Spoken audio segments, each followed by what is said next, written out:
What's going on, guys? So we are out here at Del Air RV in Corpus Christi, Texas, and we're going to take a look at this 2021 Zinger by Crossroad. This is a stick and tin travel trailer. Very nice design, very nice graphics, especially for 2021. They changed it up quite a bit.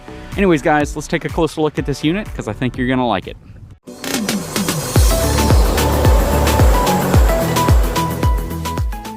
So before we go much further, let's take a look at the numbers on this unit. So this has a gross vehicle weight rating of 9,670 pounds. It has an unloaded rating or a dry rating of 6,740 pounds. It has a cargo capacity of 2,890 pounds. Pretty nice cargo capacity. This rides on 15-inch wheels, D-rated tires, and it's got twin 4,400-pound axles. So you have 8,800 pounds worth of axle capacity, plenty of axle capacity, considering the fact that you're going to have about 1,500 pounds of this transferred to the back of your tow vehicle. So let's walk around, take a look at what this thing is all about. So from the outside, you can see this has a power tongue jack, has two propane cans there. Coming underneath here, it has a solar charging system right here. This is basically the ability for you to trickle charge your battery when it's in storage, or if you have some solar panels and you're boondocking and you want to maintain your batteries. Coming around this way, let's take a look inside of this storage. Wow, so I'm actually surprised. This pass-through storage is significantly wider than I thought it would be. And it's about as tall as I thought it'd be, but the width is pretty impressive, actually. Underneath, you can see it has electric stabilization jacks here.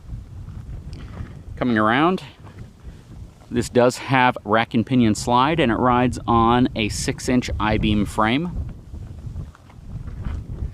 Let's work our way back. Does not have an upgraded suspension equalizer, nor does it have upgraded wheels. But you know, in some cases, these black wheels, these steel wheels, look pretty good. They don't necessarily look bad, and I think with some of these stick and tin units, they look appropriate. They don't look like they are not fancy enough, if that makes sense.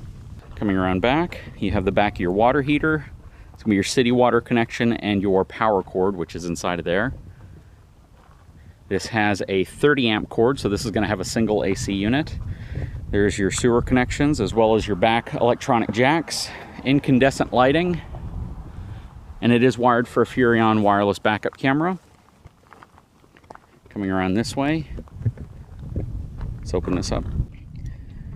So this is your outside kitchen, and I have to be honest with you, I actually really like this outside kitchen. The fact that you have a cooktop, you have an outside sink, which of course to me is very important if you're gonna have an outside kitchen, and you have a small micro refrigerator out here. Here's the controls for your stabilizers. Right here you have an outside shower, plus you have a black tank flush valve here. Cable connection, power connections. If you have a TV or something that you want to set on a table, you'll have power and you'll have cable for it. Coming around this way, you know, I focus quite a bit on suspension components, and this is an area that's relatively easy to upgrade. You know, it's definitely something that's going to be in the $500 price range when you get all the parts and everything. It's something you can usually put on over a weekend if you have some help, but it's usually a pretty good upgrade. It's not something you need to come stock on a trailer because, again, it's a relatively inexpensive upgrade to add. This is going to be your tank fill for your freshwater tank. So the other side is for city water. This is if you want to fill your fresh tank. And you also have your connection there if you want to flush out your black tank. And then you have a quick drain connection here. It's just your low point drain, so you can drain out the water tank when you get home. Over here you have a little bottle opener and dog leash holder right there. This has the LCI solid steps, basically the flip down step, but the LCI version has this much deeper top step to it. And you can actually see how much deeper. You have this step, and then you have this piece back here which extends it, so significantly deeper step. Looking up, you have what appears to be about a 14-foot awning. Let's take a look inside of this Zinger 290 KB. I like the fact that the door has a friction hinge on it, so the wind isn't going to catch it and blow it around. Let's quickly start right here and pan all the way around so you can see what is going on. So, this is a mid-living room kitchen unit. You have your sofa here, which turns into a bed. You have a huge booth-style dinette here. It's wraparound, which is really nice, and this also converts into a bed. But this would arguably convert into one of the larger beds that I've seen when you get one of these booth-style dinettes, so that's really nice. You have storage cabinets underneath each one. A little handle right here. Lots of extra room there. Panning around, you have some nice trim work on this unit. Your TV goes right here. You know, I'm not a big fan of putting the TV here because you have to kind of crane your neck over to see it. But if you have a swivel arm or an extension arm, I think you'll be in pretty good shape. Your fireplace down here. You have a nice kitchen, which sticks out right here, but plenty of countertop space back here. 3-burner cooktop. This is a Greystone product. This is actually a very, very nice cooktop. One thing that's nice about it is, you know, sometimes you see some of these newer units that have 4 burners right here, and the problem you run into with those is it's very difficult to actually fit 4 things onto the stove. They are very nice stoves, I will give them that, and they look great, but with this one, you can practically fit 3 pans on here, which is nice.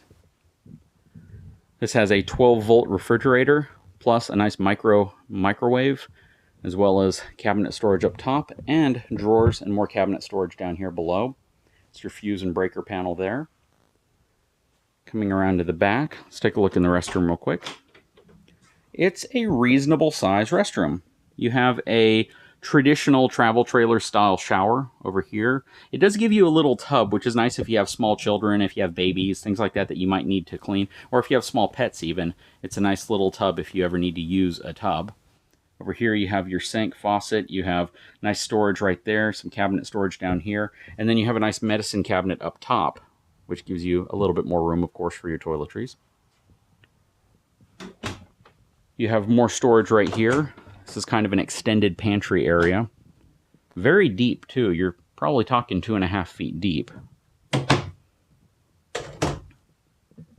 Stepping back into the bunkhouse. This is a rear bunkhouse, but it's not on a slide. However, they give you a tremendous amount of space back here. So you have one bunk here, you have another bunk right here, you have another bunk here, and this will even convert into a bed. So, you know, realistically, you could sleep up to 4 children in the back of this bunkhouse. If you have other adults with you, this one would be appropriate for an adult, this would be appropriate for an adult, and you might be able to get away putting someone who might be a little shorter right here. You have your heat vent right there. You have a nice shade that buttons up over the window, and you have your wardrobe space right here. Place for you to mount your TV on the wall as well. Coming back up to the front. So now we're going to step into the front bedroom area. This has a queen-size bed, and it is a full-length queen-size bed, so it's not one of those extra short models. The extra short models are short by like an additional foot, which means your feet, if you're taller, might be dangling off the end. You don't have a lot of room here. You have about 10 inches of space around the back of the bed, and then you have about 13 to 14 inches of space on that side of the bed, as well as this side of the bed to get on. But there's plenty of room, and the shelf right here gives you plenty of headroom, so you're not going to bang your head on it whenever you get up in the morning. Looking in the cabinets, these are your closets on each side. Very, very traditional to this type of floor plan. And then you have some storage space right here. Not a ton of wardrobe space in here. I mean, you could always put some clothes up there, and then again, you can put them in the sides here. I do like all the space that they give you next to the bed, though. And then you have your cable and TV connection up top there for power. And this is going to be one of your sliding style doors here. So you can close this to give yourself some isolation, which is nice. In many cases, they don't put a door like this, so you don't really have any true separation between the living room area and the bedroom area, and that's nice to see that. Overall, though, this is a pretty nice unit, and these are relatively affordable. I don't see the price posted on this specific one, but I could imagine that this is probably going to be in the $25,000 to $30,000 price range. I could be wrong. I'll check out the website, and if I can find the price on this one, I'll post it on the video itself. Anyways, guys, I sure hope you enjoyed this video. If you haven't had a chance, please take a moment, subscribe to my channel, give me a thumbs up, and we'll talk to you again very soon.